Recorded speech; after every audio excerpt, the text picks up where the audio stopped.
एक लड़का कई सालों से दुबई के अंदर काम करता है और इसी बीच उसकी शादी हो जाती है।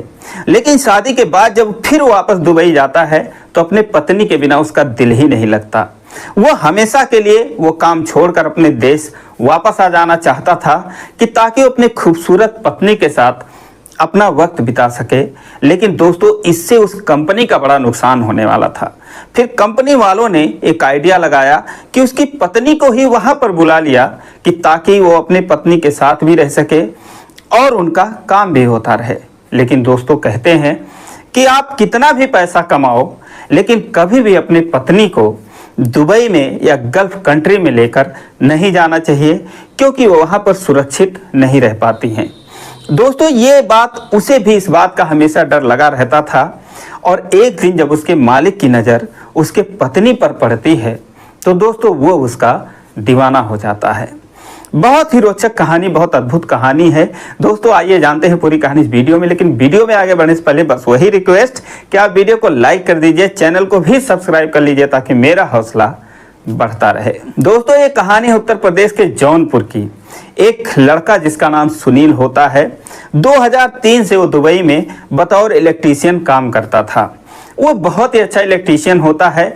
कई बिल्डिंगों में वो बतौर हेड इलेक्ट्रीशियन काम करता था और कंपनी के लिए बहुत उपयोगी बंदा था। और दोस्तों, इसी बीच 2012 में करीब 10 साल दुबई में रहते हुए उसको हो गए थे।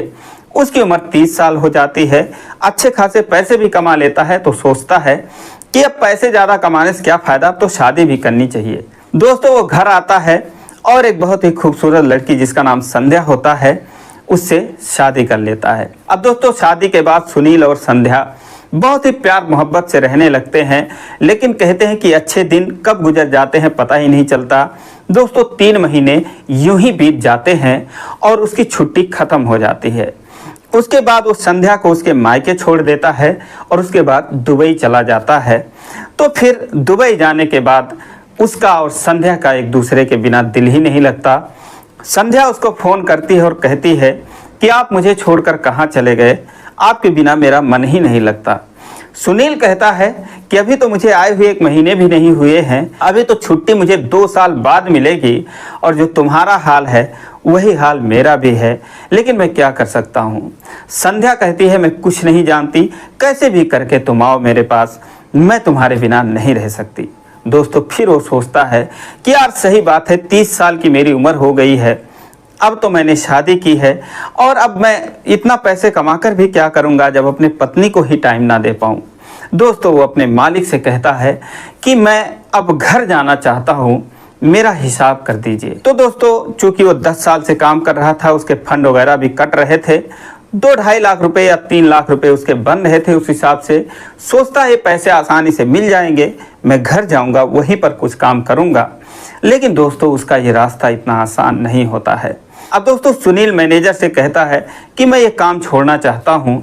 तो मैनेजर जो उसके शेख होते हैं उन शेख से कहता है कि एक ऐसा बंदा है, उसकी शादी हो गई है, अपनी पत्नी के लिए वो अपने घर जाना चाहता है, लेकिन वो हमारे लिए बहुत उपयोगी बंदा है, क्योंकि एज ए इलेक्ट्रीशियन उसका कोई जवाब नहीं है, वो नहीं रहेगा तो हमारा बहुत काम फंस जाएगा। फिर शेख कहते हैं कि फिर कैसे भी करके उसको रोको, एक काम करो, उसकी पत्नी को ही यहाँ पर बुला लो। लेकिन मैनेजर कहता है कि ये पॉसिबल नहीं है, क्योंकि दोस्तों जो गल्फ कंट्री के रूल होते हैं, अगर कोई इंजीनियर है, कोई डॉक्टर है या कोई मैनेजर है या कोई बहुत बड़े पोस्ट पर है जिसकी कमाई कम से कम 2-4 लाख 6 लाख रुपए महीने हो, तभी वो अपने पत्नी को वहाँ पर ले जा सकता है, क्योंकि वो नहीं चाहते कि उनका स्टैंडर्ड कोई आके इस तरीके से गरीब बंदा खराब करे। लेकिन दोस्तों, इसका भी उपाय उन लोगों के पास था। वो लोग सुनील का फर्जी इंजीनियर की डिग्री बनवाते हैं और उसके बाद फिर उसके पत्नी को आने की परमिशन मिलती है। संध्या का भी पासपोर्ट बनवाया जाता है। उसके बाद सुनील जाता है अपने गांव पर संध्या को दुबई लाने के लिए। अब दोस्तों, संध्या को दुबई जाने का मौका मिल रहा था। वो तो बहुत खुश थी, खुशी खुशी दुबई जाती है। वहाँ पर उसके लिए एक बेहतरीन फ्लैट का इंतज़ाम किया जाता है। उसके बाद 2-3 दिन के बाद सारा इंतज़ाम होने के बाद सुनील काम पर वापस जाने लगता है। तो 10 दिन बीते होंगे। एक दिन मैनेजर कहता है, क्या हाल है सुनील, कैसी चल रही है तुम्हारी ज़िंदगी, अब तो तुम्हारी पत्नी यहाँ पर है, अब तो मौज ही मौज होगा। दोस्तों, जो मैनेजर होता है वो साउथ इंडिया का मद्रास का रहने वाला होता है, उसका नाम होता है पारस रेड्डी। तो सुनील कहता है कि बहुत बहुत धन्यवाद सर, बहुत अच्छी तरीके से हमारी लाइफ चल रही है और आपने जितनी मदद की उसके लिए आपको बहुत बहुत थैंक यू। तो पारस कहता है भाई थैंक यू से काम नहीं चलेगा, कुछ पार्टी वगैरह करनी पड़ेगी तुम्हें। तो सुनील कहता है सर इसमें कौन सी बड़ी बात है, जिस दिन आप कहें उस दिन आपको मैं पार्टी दे देता हूं। तो पारस कहता है भाई कहीं बाहर की पार्टी मुझे नहीं चाहिए, हम तुम्हारे घर पर आएंगे, तुम्हारे पत्नी को देखेंगे, तुम्हारे पत्नी के हाथों का बना खाना खाएंगे। अब दोस्तों जब सुनील ये बात सुनता है तो डर जाता है, क्योंकि उसने सुना था कि कोई भी अपनी पत्नी लेकर वहाँ पर जाता है तो उसको वहाँ के शेख वगैरह हड़प लेते हैं, उनके साथ बहुत गलत काम होता है। तो वो भी घबरा जाता है। वो बोलता है कि सर क्या घर पर आएंगे, कहीं बाहर ही आपको पार्टी दे देंगे, कहीं भी आप कहें। वो बोलता है नहीं, तुम्हारे घर पर ही आएंगे और तुम बाहर क्या पार्टी दोगे, बाहर तो हम रोज़ ही खाते हैं। अब दोस्तों वो कहता है ठीक है सर, किस दिन आप आएंगे। तो पारस कहता है शुक्रवार के दिन छुट्टी रहती है, उसी दिन आएंगे। दोस्तों शुक्रवार का दिन आता है, सुबह से ही सुनील और उसकी पत्नी संध्या उनके आवभगत में लग जाती है। कई तरीके के वो लोग खाना बनाते हैं और उसके बाद शाम को 8 बजे पारस रेड्डी और उसके साथ 2 और लोग उसके फ्लैट पर आते हैं और आके हॉल में बैठ जाते हैं। अब दोस्तों खाने पीने का इंतज़ाम था ही, उनके सामने एक से एक खाना आने लगता है। वो लोग खाते हैं, पीने वगैरह की भी व्यवस्था कर रखी थी और पीते हैं। रात 11 बजे तक पार्टी चलती है और इतने पीते हैं कि वो लोग नशा में हो जाते हैं। फिर जो पारस रेड्डी होता है कहता है भाई सुनील तुमने तो यार अपने पत्नी का मुंह ही नहीं दिखाया हमको। वो कहता है कि सर क्या देखेंगे, गांव देहात के कल्चर की है, उसको शर्म आती है, घूंघट में ही रहती है। दोस्तों अपने पत्नी को बचाना चाहता था कि ये लोग उसका चेहरा ना देखें, लेकिन जो पारस होता है वो जिद पर अड़ जाता है। कहता नहीं भाई ऐसे थोड़ी चलेगा, मुंह तो हम देखकर ही जाएंगे। अब दोस्तों चूँकि वो मैनेजर था, उसका मालिक था और 2 लोग थे, वो भी बड़े लोग थे, तो वो हार मान कर जाता है और संध्या से कहता है कि चलो तुम्हारा चेहरा देखेंगे। दोस्तों वो आती है, उनके सामने खड़ी हो जाती है। जब पारस देखता है, देखता ही रह जाता है। कहता बहुत खूबसूरत पत्नी है तुम्हारी, काश ऐसी मेरी भी होती। जब ये बात संध्या सुनती है, शर्मा जाती है। उसके बाद वो वापस जाने लगती है तो पारस कहता है अरे रुको, कहाँ जा रही हो। अपने जेब से एक सोने की चेन निकालता है और संध्या को देने लगता है। तो सुनील कहता है कि अरे सर रहने दीजिए, इसकी क्या ज़रूरत है। कहता नहीं भाई, मुँह दिखाई दे रहे हैं। दोस्तों ज़बरदस्ती संध्या का हाथ पकड़ता है, उसके हाथ में वो चेन रख देता है। उसके बाद वो घर में चली जाती है। फिर उसके बाद ये लोग रात के 12 बजे उसके घर से निकलते हैं। उसके बाद अपने अपने ठिकाने चले जाते हैं और सुनील और संध्या खाना पीना खाते हैं। उसके बाद संध्या कहती है कि आज से इसको अपने घर पर मत लेकर आना, ये आदमी मुझे ठीक नहीं लगता और इस तरीके से मुझे बहुत डर लग रहा है। अब जो हुआ सो हुआ, आगे से ऐसा कुछ मत करना, मुझे बहुत डर लगता है। वो कहता है अरे यार कहाँ ये लोग रोज़ आने वाले हैं और डर की बात तो है ही है, हम लोग अनजान देश में हैं, अगर कहीं कुछ हो गया तो हमारी कोई हेल्प भी करने वाला नहीं रहेगा। फिर वो कहता है कि चलो पारस अपने ही देश के हैं, हमारे साथ तो कुछ बुरा कर नहीं सकते, लेकिन फिर भी दोस्तों डर वाली बात तो थी ही। अब दोस्तों फिर अगले दिन सुनील जब काम पर जाता है, पारस उससे मिलता है और कहता है हाँ भाई सुनील, तुम्हारी पत्नी यार बड़ी दमदार थी और खाना भी बहुत अच्छा बनाया था उसने, तो अब हर फ्राइडे को तुम्हारे ही घर खाना खाएंगे। दोस्तों जब वो कहता है तुम्हारी पत्नी बहुत अच्छी है, सुनील बोलता है थैंक यू सर, लेकिन मन ही मन उसे बुरा लग रहा था, लेकिन अब वो कुछ कह भी नहीं पा रहा था। अब दोस्तों शुक्रवार को फिर वो खाने के लिए कह देता है। सुनील जो है असमंजस में पड़ जाता है, लेकिन वो घर पे आता है, संध्या से कुछ नहीं कहता है क्योंकि संध्या को बहुत बुरा लगता, वो भड़क जाती। अब दोस्तों फिर अगला दिन आता है, संडे का दिन। पारस जो है बिना बताए संध्या के घर पे पहुंच जाता है, डोरबेल बजाता है। संध्या दरवाज़ा खोलती है तो सामने पारस को देखती है। अब जब उसको देखती है चौंक जाती है, कहती है सर आप यहाँ पर। वो घर में नहीं हैं। तो कहता है कि मुझे पता है वो साइड पे है, क्या तुम अंदर नहीं बुलाओगी मुझे। संध्या डर जाती है, लेकिन वो जानती थी कि ये बहुत बड़ा आदमी है, अगर इससे कुछ मैं कहूँगी उल्टा सीधा तो क्या पता मेरे पति के साथ ही कुछ ये कर दे। वो दोस्तों अंदर चली जाती है, पीछे पीछे पारस भी चला जाता है, एक सोफे पर बैठ जाता है और उसके बाद संध्या जो है वो डर जाती है, एक कमरे में जाती है और सुनील को फ़ोन लगा देती है कि वो आदमी जो है वो घर में घुस आया है। सुनील कहता है कि वो कैसे वहाँ पर चले गए। कहती है कैसे भी करके जल्दी आओ।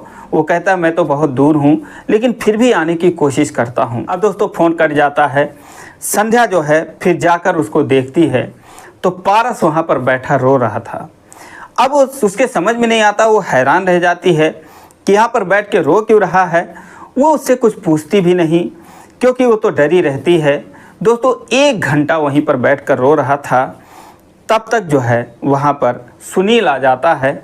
तो सुनील जब उसको रोता हुआ देखता है, संध्या कहती है जब से आए हैं तब से ये ऐसे ही रो रहे हैं।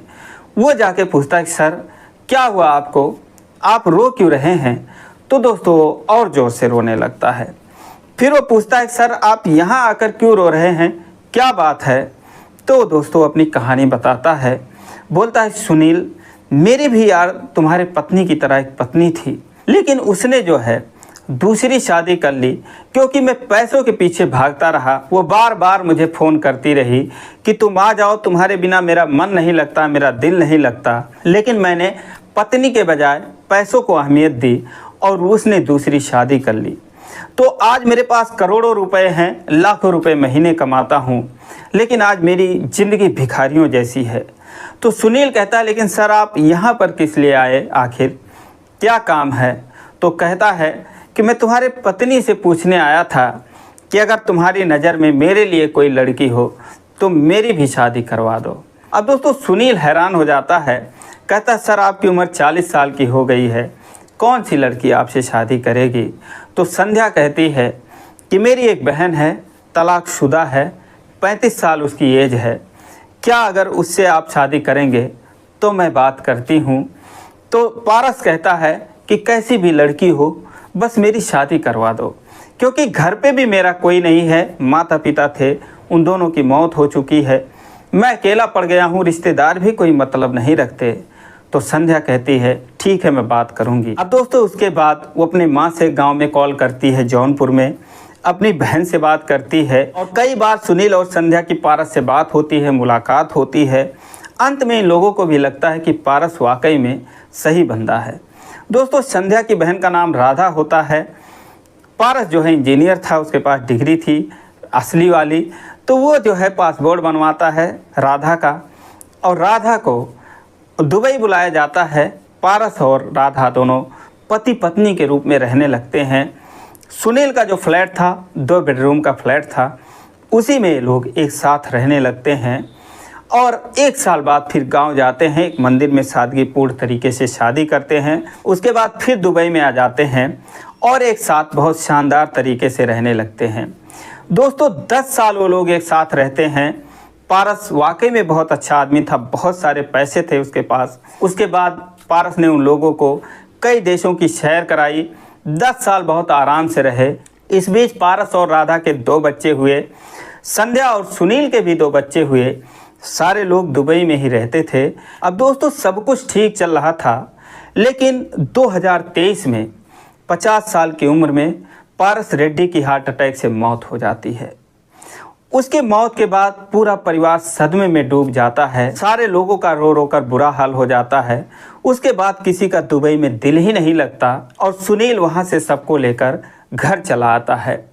जो राधा थी उसकी पत्नी थी, मद्रास जाती है उसके घर पे, कुछ दिन रहती है लेकिन उसका वहाँ पर भी मन नहीं लगता।